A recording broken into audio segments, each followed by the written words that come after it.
In this class we want to talk about intellectual property.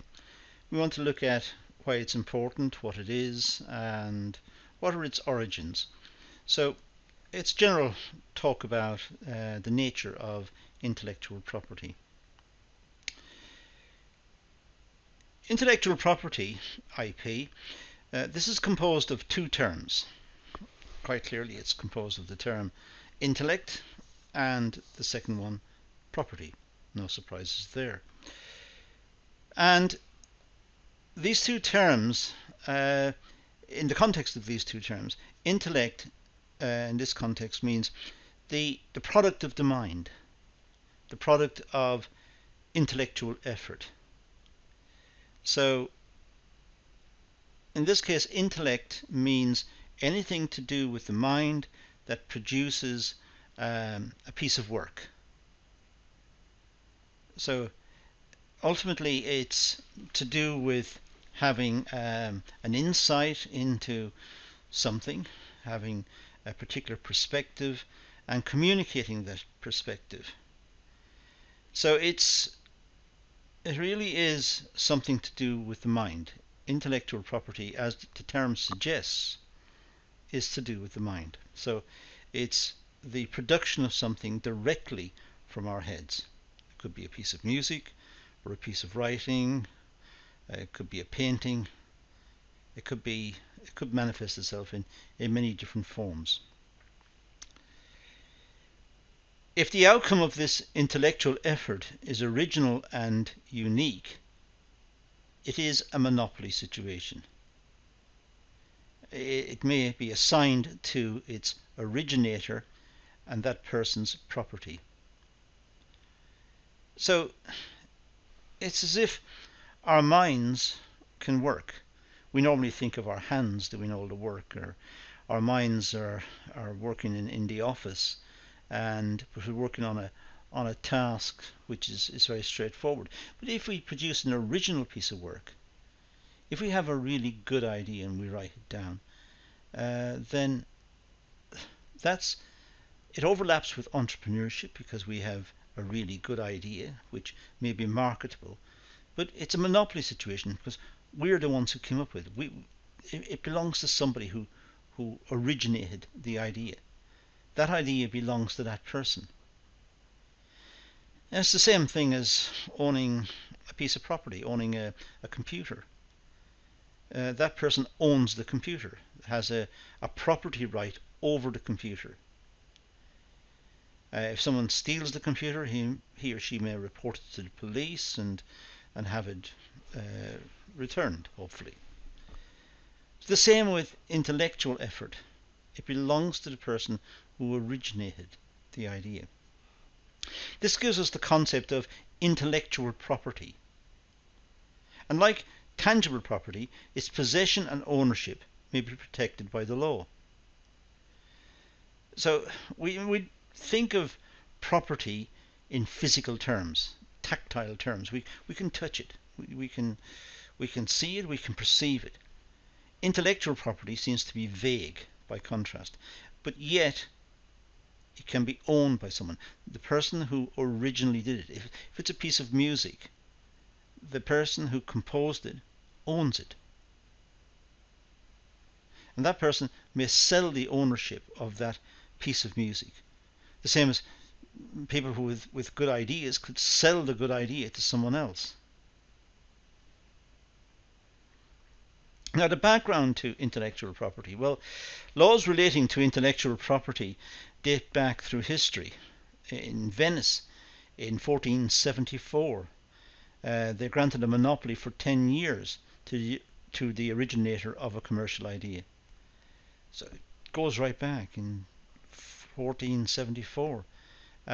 Someone with an idea was protected.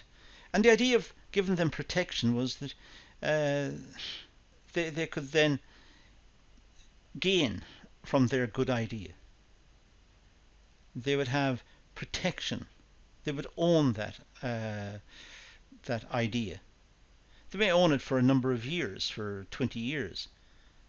After that, anyone could use it.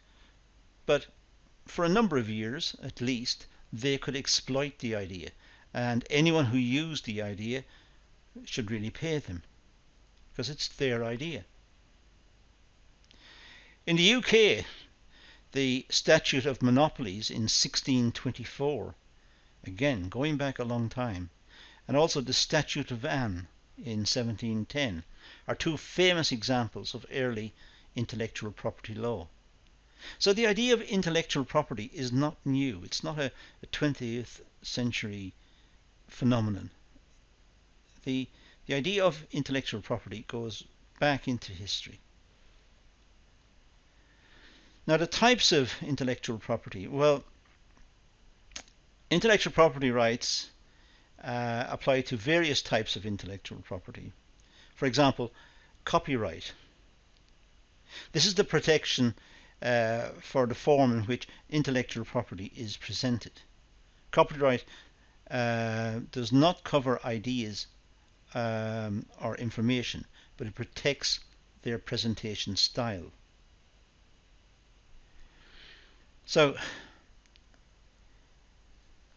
if someone writes a novel, then they have intellectual property over that novel. If someone writes an academic paper, they've got the intellectual property right over that paper. They own the paper. The ideas in the paper, if it's an academic paper, let's say, the ideas that are discussed, well, these can be discussed openly by other people. They can't claim them as their own because they're clearly not their own. They clearly belong to the person who first came up with the idea. So they should recognize who it was who first came up with the idea and give them credit.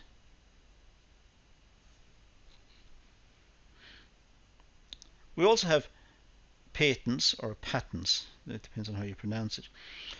A patent or a patent. These are rights granted to inventors, giving them a monopoly for a number of years. This is their reward for being inventive. If somebody has a good idea and makes something which helps everyone, helps society, helps us in our daily lives, if somebody comes up with an idea like that, they should be rewarded for it. They should be encouraged to develop it. They should be encouraged to come up with good ideas. And the way they're encouraged is by giving them this monopoly for a number of years. That will encourage them to develop more ideas, and in this way society benefits. We all get the advantages of different products and better products because there's new inventions and the inventors are being rewarded for their inventiveness.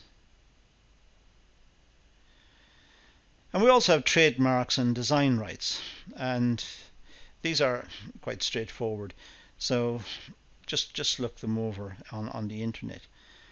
The two big ones are the copyright and the patents or the patents. These are the two big ones that we really need to bear in mind. Now, intellectual property law. Well, granting intellectual property status may be discussed under three distinct headings. Protection under this law usually grants monopoly status to the creator. This is seen as a reward for creativity. Now that's what we've already said. So the originators of a good idea, be it an invention or a painting or a piece of music or whatever it is, they should be rewarded because it gives satisfaction to the rest of the community. And they're granted this monopoly for a while to enable them to get a reward for their good idea, for their contribution. So financial incentives. The holder of the right may reap financial rewards over a number of years. That's one way of helping the people who come up with inventive or innovative ideas. Give them financial reward. Let them be the only ones who can make and sell that particular product. So if the consumer wants it, then the person who's making it is the only one, there's no competition allowed. That person has a monopoly for a number of years for that particular product. Economic growth. Protection of intellectual property gives incentives to be creative and inventive. And this, of course, promotes economic growth. So having a system where ideas are protected by law, intellectual property is protected by law, this will encourage economic growth, because more people will have ideas. More people who in the past may have had ideas but thought it wasn't worthwhile pursuing it, now will pursue it. And if they pursue it, then the economy will benefit in total, and there will be higher rates of economic growth. And they will do that because there is financial incentive. There's also a morality issue that needs to be taken into account. Protection of intellectual property is based on three theories. First of all, personality theory. Intellectual property is an extension of the individual. So individuals expect to be protected.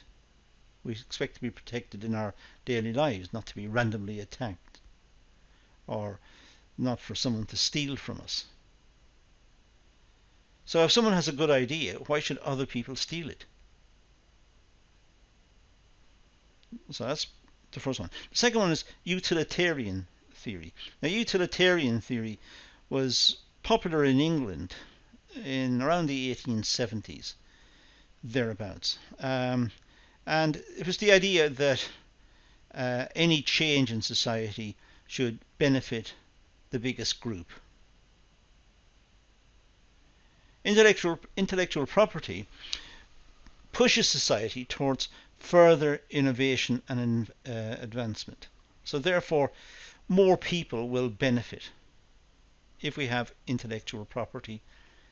As inventors and writers and artists and people with ideas come forward, because they are protected, they're able to get a reward for their inventiveness or their creativity. As they come forward, more and more people are able to enjoy that particular idea or that particular product. So it promotes welfare to the greatest numbers in society, and that's seen as what's known as a utilitarian approach. You should really spend some time looking up the utilitarians.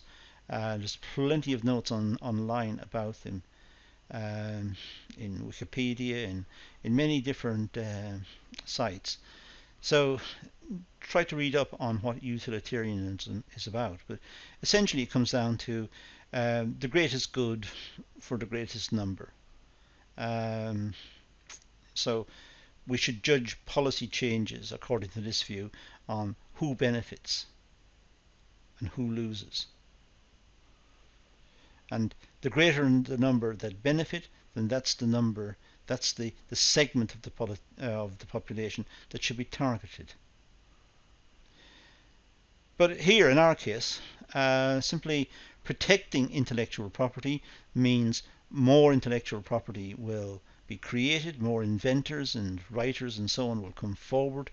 They will produce more items, and as these become disseminated throughout society, the greater number will benefit from them. So there is an argument for the protection of intellectual property based on that. The last one, the last theory that justifies the intellectual property law is known as the Lockean theory, named after John Locke, a great philosopher from the past.